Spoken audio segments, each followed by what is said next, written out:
Hurts the value, it hurts your reputation. It doesn't do you any good.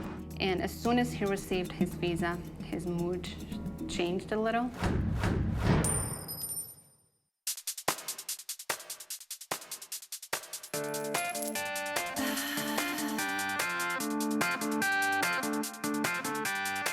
They say the best things in life are free, but you can give them to the birds and bees. I need money. That's what I want. That's what I want. Yeah. That's what I want.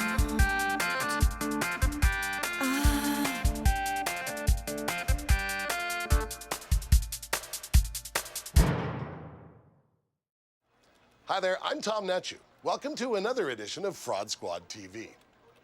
You know, fraud isn't something that just impacts a few so-called gullible people. It's not a nickel and dime kind of crime. It's a multi-billion-dollar criminal industry, and it's growing every day. The individuals that concoct these schemes to take your money won't stop at any given limit, and they have no conscience whatsoever about taking a vulnerable victim's life savings. Our investigations are clear about that time and time again. So let's start to protect our families, our friends, and ourselves. Stay tuned for this episode's stories and valuable tips.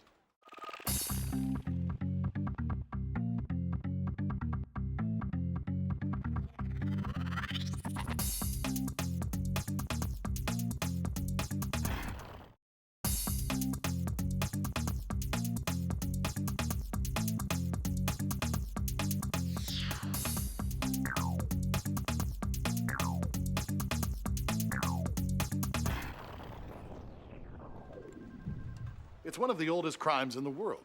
Forging the work of artists has always been a popular scam among fraudsters, but these days, advances in technology and with the help of international media, selling forgeries has never been more widely practiced, with over 120,000 convictions in America just last year.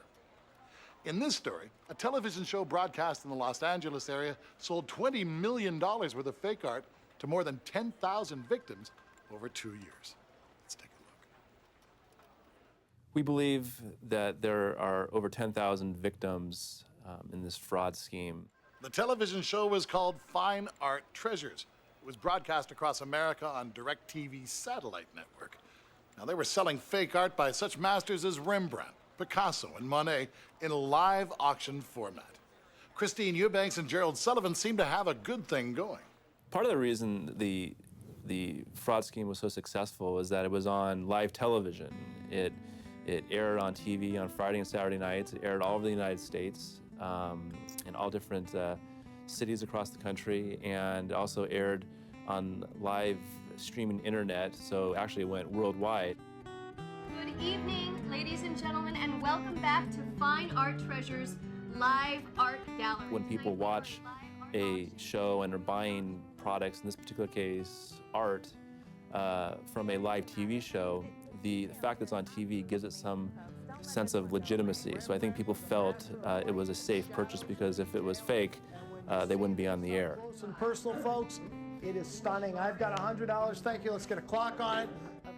Initially, I saw the complaints and I kind of put them in a file, kind of made a note of it. The amounts of money that were being lost during these complaints didn't really rise to the level of an investigation that I would start.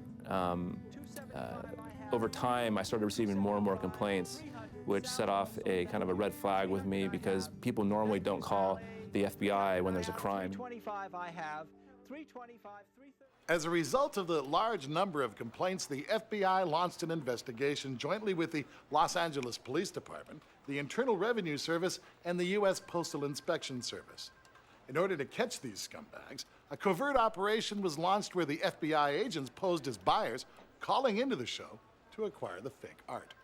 This is what the prints that were being sold on the television show look like when they're taken out of the fancy frame. As you look at it, it's just basically, it's almost like an 8.5 by 11 piece of paper with a photomechanical image of a actual Picasso image. This is a piece actually that the FBI purchased during the investigation, and we paid approximately $5,000 for this piece of art. They got you both coming and going. They did the art auction, in which they actually auctioned off the fake artwork, but they did so by rigging that auction process in and of itself. We have $225, we have $240. Clock, please, $250. They would have fake calls and fake bids that they would use to run up the price of their fake art that they would sell. And the second part of that was, completely selling, more over than not, false and fraudulent artwork to their customers. And so when I say coming and going, they actually made you pay more for the fake art by running up the price through those fake bids. Get the detail in this. It's just great. And you know what's fabulous about these pieces is because he was a war correspondent, during this time, he saw these actual events firsthand. This is firsthand. They told their victims that the art that they were purchasing was worth anywhere up to $80,000, $90,000. They would tell them, this is for your grandchildren's college. And often when they were using their propped fake art, they would say, this isn't a deal, this is a steal.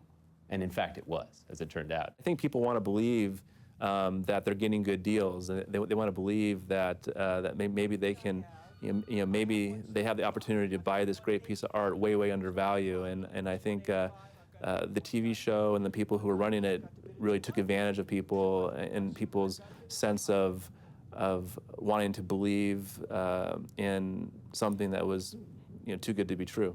Local artist Charlene Mitchell became a different kind of victim in this fraud when she brought her work into their print shop for reproduction. Asking for only 100 copies, she had no idea that Christine and Gerald were planning to make many, many more.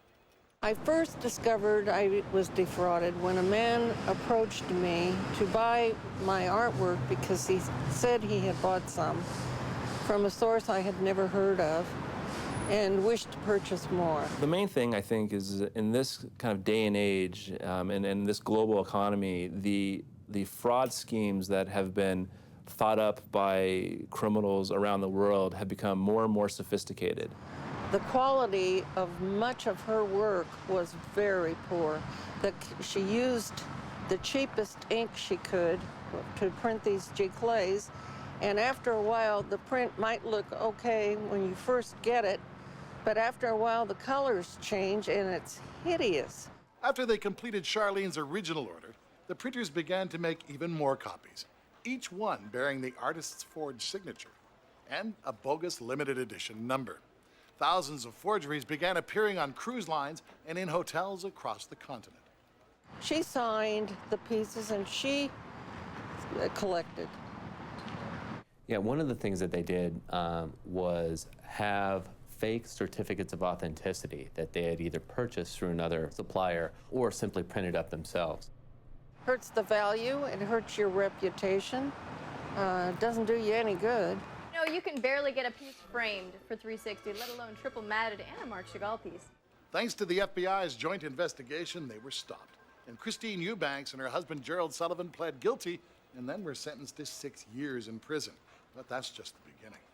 Multiple charges are being made from other victims while they serve that time, and it's expected that they'll stay in jail a lot longer than 6 years. Everyone thinks they can get away with it at some point. And what ends up getting you in the end, what ends up getting these crooks in the end is their greed. The greed takes over. The amount of money they're making is so great that they can't stop. We're here once again with Craig Hannaford to ask some follow-up questions. This is something I'm really interested in, collecting art now that I'm old. So how can I ensure that the art is real? Can I ask the seller to authenticate the work before I actually purchase it? Well, that's a good first step. I mean, the art dealer should be able to provide you with a history of that particular piece of art. Who was the previous owner? Where did it come from? When did the artist paint it? All that type of history should be available for you to inspect. Here's a semi-rhetorical question. Is it safe to assume that I probably shouldn't be buying great works of art from a home shopping program? Well, I think that is pretty safe to assume. I don't think you're going to find any Da Vinci's on a shopping channel.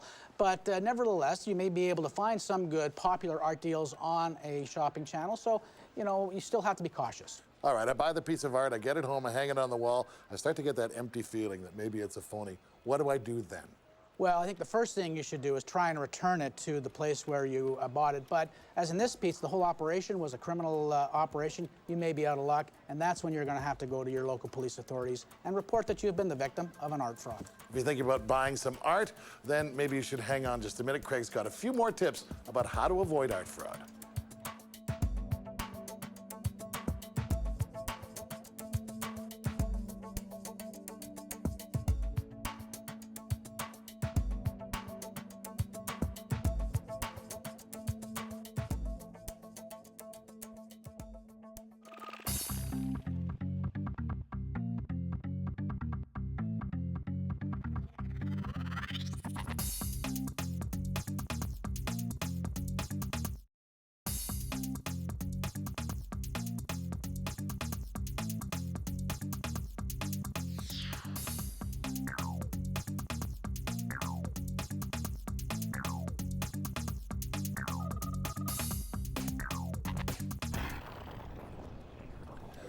Marriage is usually one of the happiest times in a person's life, but not for the victims of marriage fraud. Some people are using the institution of marriage and the legal benefits therein as a means of gaining citizenship to a foreign country. Now, in many cases, the newly landed newlywed vanishes as soon as they arrive in their new country. And on top of that, they begin racking up government financial benefits with no intention of ever working or paying back the government loans. And in all of these cases, the victimized spouse is financially responsible. Now, we've seen fraud take advantage of the lonely and the elderly, but now, in this case, the emotionally vulnerable. They shouldn't have picked me, and I'm not gonna let go of it. Less than 24 hours later, she left. The sweetheart swindlers are still in North America. They're perpetrators of marriage fraud, and their numbers are growing daily. The marriage fraud is very common, especially nowadays. It's becoming a fashion. They just want the easy passport, we can say, to come to Canada. Otherwise, if they come the other way, they have to pay the money, they have to apply for that. It takes a long time to come to Canada as a landed immigrant. It's not only Indian communities anymore. It's not only Pakistani communities anymore. It's happening all over the world. Worldwide, wannabe North American citizens are seeking out their victims right now. Some of them even using family and family get-togethers to make their mark.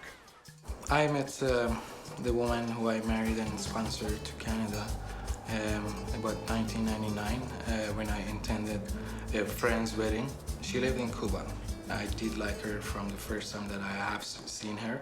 I went to Pakistan in spring of 2003, around April, and we went for my brother's wedding, and I met him face to face. My aunt was there, my mom was there, his sisters were there, my cousins were in the house.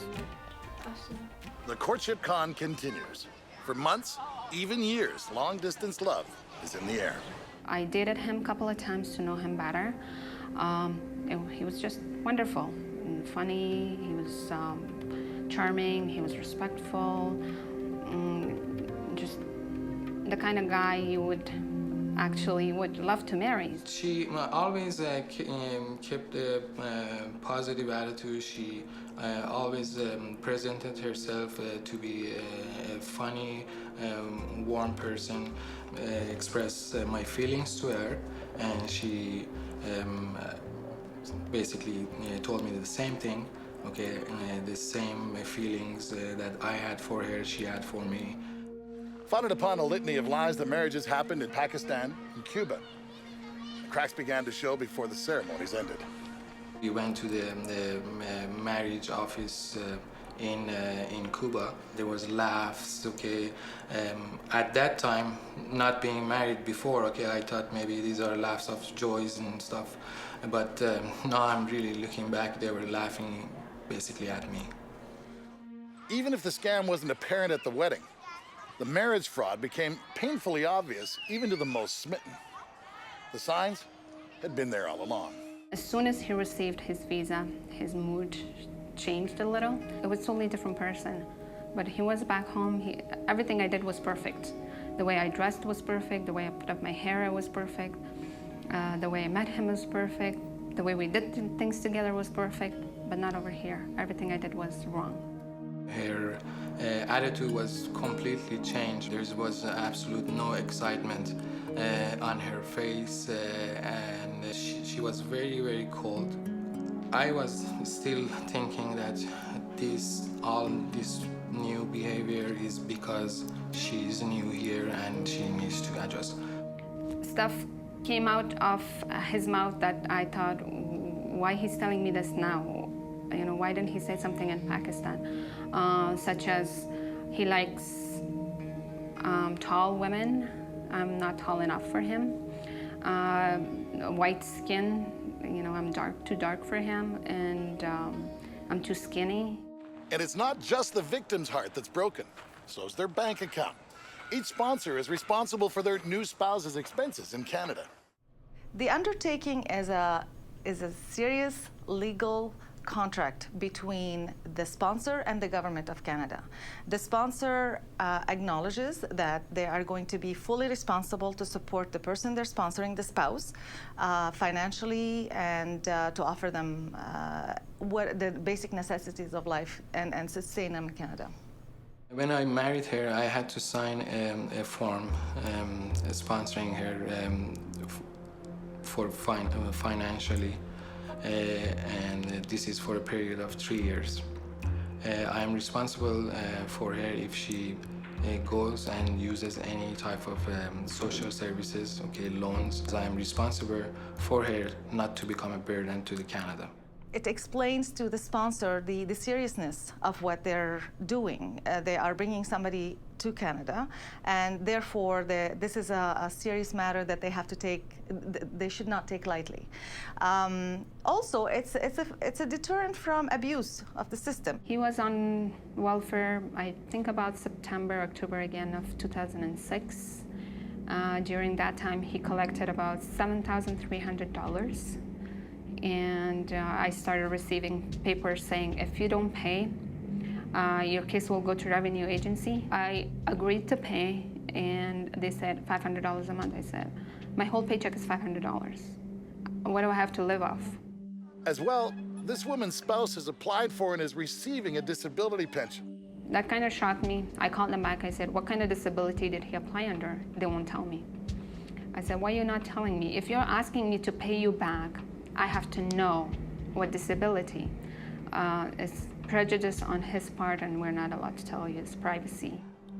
I did make a question to her, that if she would ever leave me. And the immediate reaction was she ran towards me, she hugged me, she kisses my face, and she told me, what a stupid question that I'm asking. She would never leave me. Less than 24 hours later, she left. Marriage fraud victims have had to turn to each other for help. It's not in one community anymore. It's all over the world, and it's from all over the people, like everybody, and it's just, people are doing it just to get into Canada. What we are trying to do to give support, and use our own knowledge, and experiences, and pass it forward to other victims so they can maybe use that. He and his family is not gonna get away with this. I don't have the money for it, that I would say. I don't have the money for it, but I have the willpower, and I will use that to the last drop of my blood, and I will seek justice. He will not get away with this. That's my message to him. Once again with Craig Hannaford with some follow-up questions. Most frauds require an intellect to avoid. This one is an affair of the heart. If somebody from another country feels like they want to marry you, what precautions can you take? That's what makes this type of fraud so bad, so wicked, because the fraudsters are playing on romance. They're playing on another person's heart. And it's really difficult for a person to identify whether they're being targeted by one of these heartless fraudsters. You know, you hear about prenuptial agreements all the time. Is there some type of a legal agreement I can enter into so that this doesn't happen? Unfortunately, that there is no legal agreement that you can enter into, because if you sponsor a person like this to come into the country and they divorce you or take off, you're responsible financially for any social benefits that they draw. So you can be really, really in a bad situation. Everybody wants to believe in love at first sight, and if you are down on vacation and you strike up a romance, that's great. But, you know, take a step back. It takes sometimes a long time to develop a relationship, to fall in love with somebody, and you shouldn't be sponsoring somebody into the country just because you've had a great week with them at some resort down south. Now, that makes a lot of sense. Now, let's say it happens to you. What can you do? Well, the best advice I can say is to go to a lawyer, go to an immigration lawyer, and you probably should do that before you contemplate marriage, before you contemplate sponsoring somebody to come into the country. Make sure you have the information so that you're not victimized. He has your attention one more time, doesn't he? Well, stand by. He's got even more tips for you now.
Now Fraud Squad TV takes it to the streets to hear more of your stories.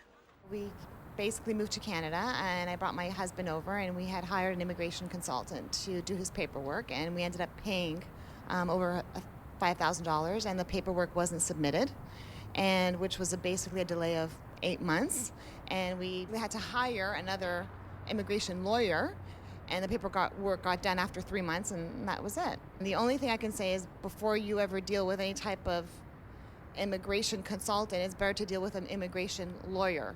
And you have to do your proper due diligence before you hire anybody to take on something like this. It's a big issue right now with immigration consultants because they're not regulated. And they have to be because they're able to basically take advantage of people who don't know the system and who are very vulnerable. Naomi, when you're out there talking to people on behalf of Fraud Squad TV, is there one story that keeps coming up over and over again? Well, there are definitely a few, but one of them is definitely identity fraud. And the really disturbing part about it, Tom, is a number of people who told me that the person who stole their personal information was someone they knew. It's incredible. We've said it many, many times. You can't be too careful about protecting that personal information. You just don't know who might be after it. Well, that's a wrap on another episode of Fraud Squad TV. Remember, we're all in this fighting fraud together.